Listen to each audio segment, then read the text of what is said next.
কবরের প্রথম রাত, সাবজেক্ট হচ্ছে কবরের প্রথম রাত, প্রথম রজনী। এটা খুবই জটিল একটা সাবজেক্ট, ভয়াবহ একটা সাবজেক্ট। হ্যাঁ, এই কথাগুলি বলতে গেলে শরীরের পশমগুলি দাঁড়িয়ে যায়। কোন দিন জানি রে প্রথম রজনী আমাদের এসে যায়। এই মাহফিল থেকে ফেরার পথে ফিরে যাব কিনা কোনো গ্যারান্টি নাই। কত বক্তা ফিরে যাওয়ার সময় কবরে চলে গেল, কোনদিন আর তারা ফিরে আসে নাই।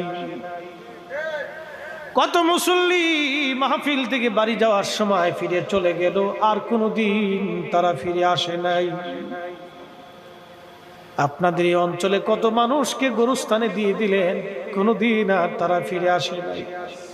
সমুদ্রের পানি কত মানুষকে ভাসিয়ে নিয়ে চলে গেল, কোনদিন আর তারা ফিরে আসে নাই।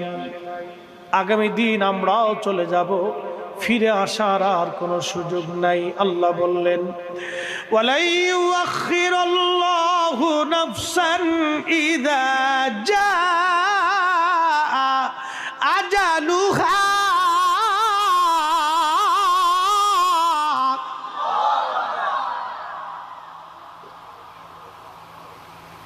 আল্লাহ ডেকে বলেন, বান্দারে হায়াত শেষ হয়ে গেলে দুনিয়াতে এক সেকেন্ড থাকার মতো আর সুযোগ তোমার নাই।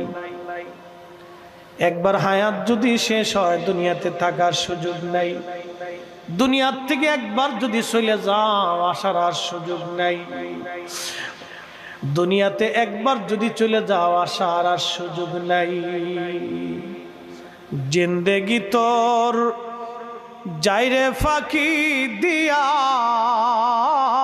রে সোনার আদম, জিন্দেগি তোর যায় ফাঁকি দিয়া।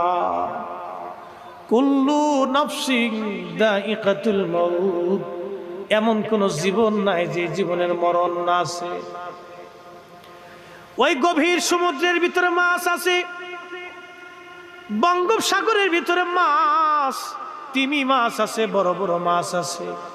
500 বছর বাঁচলেও মাছকে মরতে হবে, ওকেও মরণের স্বাদ নেওয়া লাগবে। অনেক প্রজাতির উদ্ভিদ আছে, সৃষ্টি আছে, পোকামাকড় আছে, কাঁকড়া আছে, ও বাপ, ওদের মরণের স্বাদ নিতে হবে। আপনার বাড়ির গরু, ছাগল, উট, দুম্বা, ভেড়াং, কুত্তা, বিলেই যা কিছু আছে, মরণের স্বাদ নিতে হবে। বাড়ির পাশের যে আম গাছ আপনাকে 50 বছর ধরে আম দিল, তাকেও মরণের স্বাদ নিয়ে নিতে হবে।